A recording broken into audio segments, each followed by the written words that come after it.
anybody listening to this should be thinking about their business and saying, how do I get clients to stick with me longer? What we gonna do? Shut it down! Which I feel that is the North Star for business. You can't restrict the movement. You can't restrict the movement. You can't restrict the movement. This is self-expression. You can't restrict. Most business owners obsess about one question: how do I get more clients? But the uncomfortable, often unsexy truth is that the real leverage in business isn't getting more clients, it's getting the right clients to stay longer, buy more, and actually get results. In this conversation, I sit down with David Jenyns to unpack something we're both seeing more clearly than ever before: why real-world experiences and in-person events are becoming a massive competitive advantage in an increasingly online world.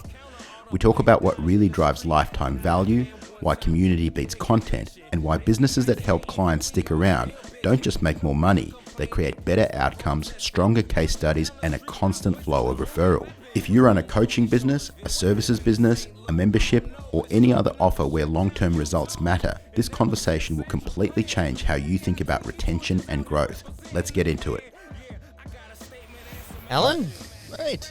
good to catch up and sit down and record one of our many conversations. Yeah. I feel like we have a lot of conversations and a lot of good ones, but we don't record enough of them. So many times I'm like, damn it, I wish we'd hit record. We've both recently ran IRL, real life events for clients, and we both had a pretty good time. You spoke at my event, I spoke at your event, and it kind of got me thinking the value of real life in-person events now with AI. It feels like everything went digital, everything went online, and now it feels like a lot of the value, especially for high ticket stuff, is moving to real life, to moving into in-person stuff. What are your thoughts, man? We've not run an event for probably about 6 years before the last live event. And this one, to shake hands with clients, to catch up with colleagues, to organise something magical happens not only in the room, but it's in the lead up to the event. And then it's just post the event. Yeah. Like there's a buzz in our business. Straight after the event, my one of my team members is like, when are we running the next one?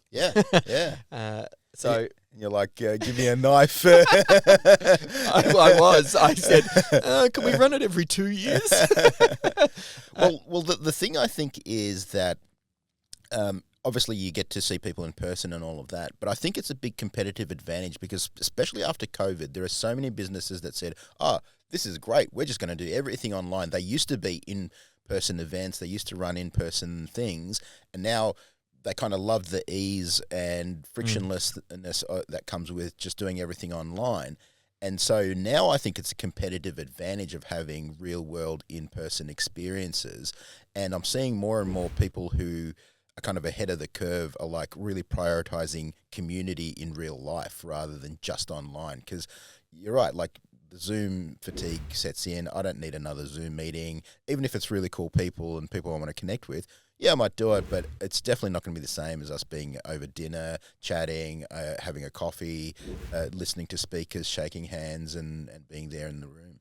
It was amazing to see even some of the big names, whether or not it's right or wrong, because I think going back to live is important. But you look at someone like Tony Robbins, and he was doing the stuff with Dean Graziosi, and they started doing some digital events, and they're very large scale. I'd be curious to know if they bridge back to real life. I mean, Tony still does, I think, a few of his UPWs. Who knows for how much longer he's going to do that, or if he's just said, you know what, this business model's more efficient. But I think that creates the opening. Like you want to be zigging when others are zagging. Yeah.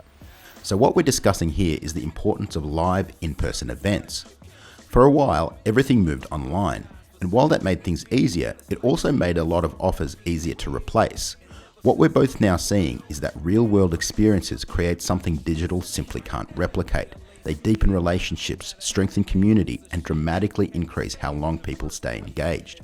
There's value in what happens in the room, but there's also value in the lead up to an event and the momentum that carries on long after it ends. In a world of Zoom fatigue and interchangeable online offers, live events have become a genuine competitive advantage, especially for high-value businesses.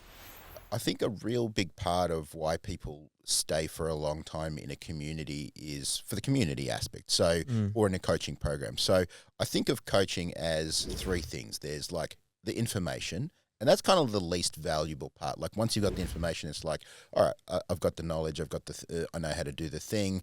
I don't really need to stick around with the coach for a long time.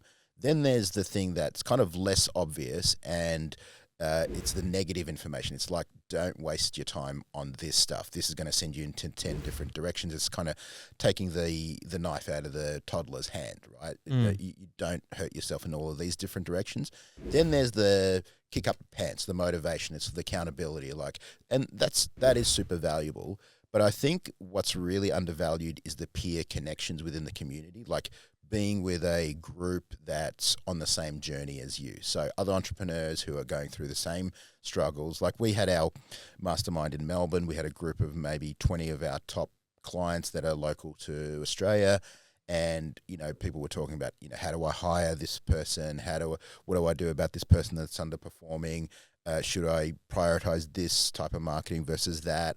And having some of those discussions in the room, not just me and the team teaching, but everyone sharing experiences, because people were from different industries. We had a guy who's a top gun in the jewelry industry, and then we had another person who's an international tax expert, and we had you come and speak to the group as well. And everyone just walked away with so much value, not just from me and the team and Anna, but and I would think actually that wasn't even the highlight of it. It's them having that peer connection and discussing what's working for them.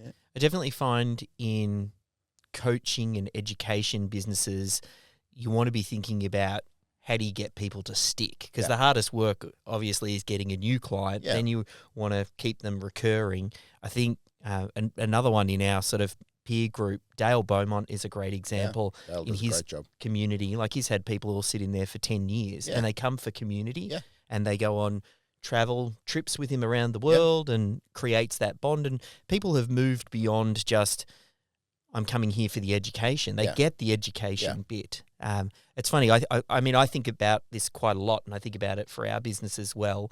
The direction we ended up going is thinking in terms of software.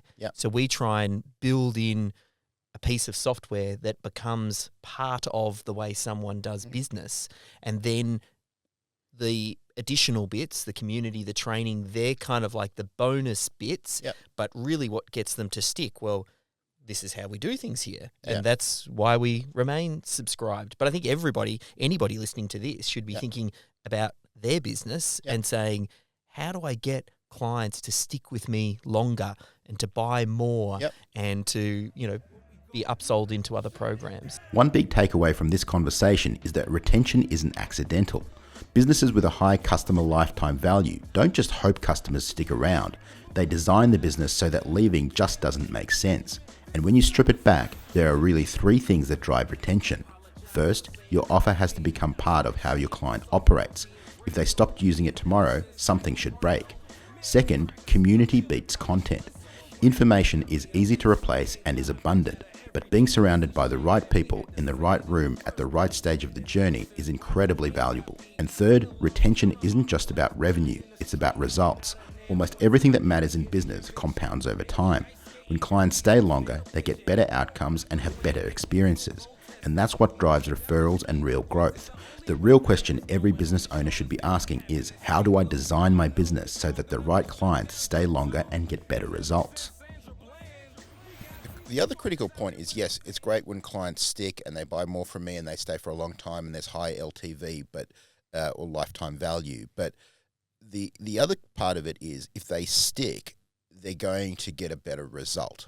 So, there's nothing worse than seeing a client who's like in and out and they're like, oh, I didn't get a result, or I didn't get the result I was expected. And let's face it, with most things in life, whether it's fitness, whether it's wealth, whether it's marketing, whether it's business systems, whether it's whatever, there's a compounding interest that comes with sticking it out, doing the routine thing, making sure that you're doing the right stuff at the right time for an ongoing period of time, right? So you're not going to go from overweight to 6-pack abs in, a month, right? Yeah. So you need to stick to a nutrition plan for a good amount of time. You need to stick to an exercise plan for a good amount of time.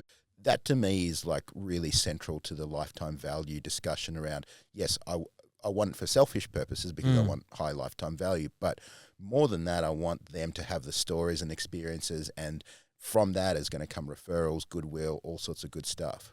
Which I feel that is the North Star for business. Yeah. I mean, clients come to you with a problem that they want solved, and you're making a promise as a business owner that, yes, we can do this and we can deliver this outcome for you, and then you want to do everything in your power to do that, because then you get the referrals, you get the repeat business, you get the great case studies. I mean, that's been a big secret to our success, is finding those case studies and telling those stories and working with them.